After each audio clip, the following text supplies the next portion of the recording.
പഞ്ചരത്നത്തിലെ നല്ല തിരക്കുള്ള സമയമായിരുന്നു. വിചാരിച്ച പോലെ ഇറങ്ങാൻ പറ്റിയില്ല, അതാ വൈകിയത്. എന്തായി കാര്യങ്ങള്? ഏത്? മറ്റേ സ്വർണത്തിന്റെ കാര്യാണോ? അല്ലാതെ പിന്നെ നിന്നെ ഞാൻ ഏൽപ്പിച്ച ഉത്തരവാദിത്വം അതല്ലേ? പറഞ്ഞിട്ടിപ്പോ എത്ര നാളായി? അല്ലേ, അത് കൊള്ളാം.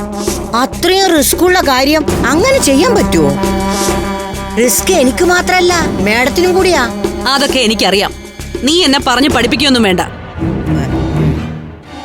എത്രയും വേഗം കാര്യം നടന്നിരിക്കണം.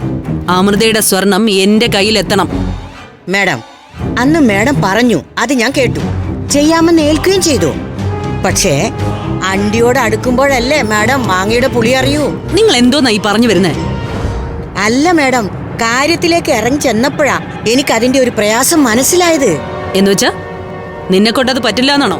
അയ്യോ അല്ല മേഡം, അങ്ങനെയല്ല ഞാൻ പറഞ്ഞത്. പിന്നെ ഈ പഞ്ചരത്നം എന്ന് പറയുന്നത് ഒരു വീടോ ഹോട്ടലോ ഒന്നുമല്ല മേഡം. അതൊരു ലേഡീസ് ഹോസ്റ്റലാണ് മേഡം. 5 പെണ്ണുങ്ങളുടെ കണ്ണ് വെട്ടിച്ചു വേണം അവിടെ എന്ത് കള്ളത്തരവും ചെയ്യാൻ. അതത്ര എളുപ്പമൊന്നുമല്ല മേഡം. മതി ഡയലോഗ് അടിച്ചത്. നിങ്ങളെ കൊണ്ട് പറ്റില്ലെങ്കിൽ പറഞ്ഞാ മതി, ഞാൻ വേറെ വഴി നോക്കിക്കോളാം. എന്റെ പൊന്നു മേഡം, വേറെ ആര് വിചാരിച്ചാലും അത് നടക്കാൻ പോകുന്നില്ല. ആ കെട്ടിടത്തിനകത്ത് എനിക്കിപ്പോ ഉള്ളിടത്തോളം സ്വാതന്ത്ര്യമുള്ള ഒരാളെയും മേഡത്തിന് ഇനി അത്ര എളുപ്പം കണ്ടെത്താനാവില്ല. അഥവാ അങ്ങനെ കണ്ടെത്തിയാൽ തന്നെ അവര് ഞാൻ നിൽക്കുന്നത് പോലെ മേഡത്തിന്റെ കൂടെ നിൽക്കണമെന്നില്ല.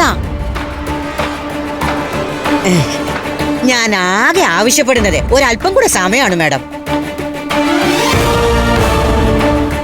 ഡ്യൂപ്ലിക്കേറ്റ് വെച്ച് ഒറിജിനൽ സ്വർണം അടിച്ചു മാറ്റാൻ ഞാൻ പല പ്രാവശ്യം നോക്കിയതാ.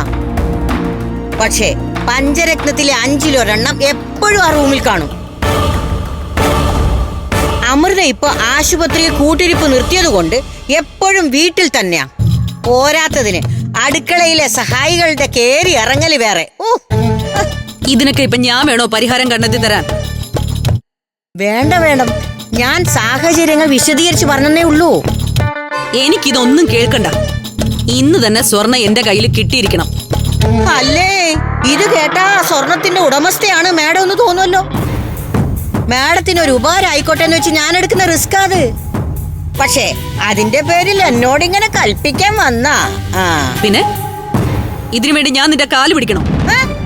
കാല് പിടിക്കാൻ മേഡത്തിന് താല്പര്യം ഉണ്ടെങ്കിൽ പിടിച്ചോ, എനിക്ക് വിരോധേ ഇല്ല. മതിയാക്ക്. ഞാൻ ഏൽപ്പിച്ച ആ പെട്ടിയുണ്ടല്ലോ, അതിന് തിരിച്ചു തന്നാ മതി. കൂടുതൽ സേവനങ്ങളൊന്നും വേണ്ട. എന്താ ചെയ്യേണ്ടതെന്ന് എനിക്കറിയാം. അയ്യോ മേഡം പിണങ്ങല്ലേ. ഞാൻ ഇത്രയും ആത്മാർത്ഥമായി ശ്രമിച്ചിട്ടും മേഡം എന്നെ കുറ്റപ്പെടുത്തി സങ്കടം കൊണ്ട് പറഞ്ഞു പോയതാ. അവിടുത്തെ അവസ്ഥ അതാണ് മേഡം. എങ്ങനെയെങ്കിലും ഈ സിസിലി അത് നടത്തിയെടുത്തിരിക്കും. പ്ലീസ് അല്പസമയം കൂടി തന്നാ മതി. Please please madam.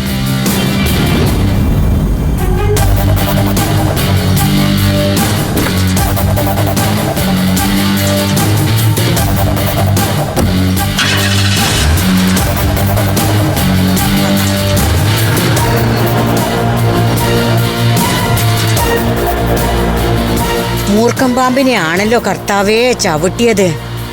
എങ്ങനെയെങ്കിലും കാര്യം തീർത്ത് ഇവരുടെ പിടിയിൽ നിന്ന് തലയുരണം. ഫ്ലവേഴ്സ് ഒരുക്കുന്ന കാഴ്ച വസന്തം യൂട്യൂബിൽ പ്രേക്ഷകർക്ക് ലൈവായി കാണാം.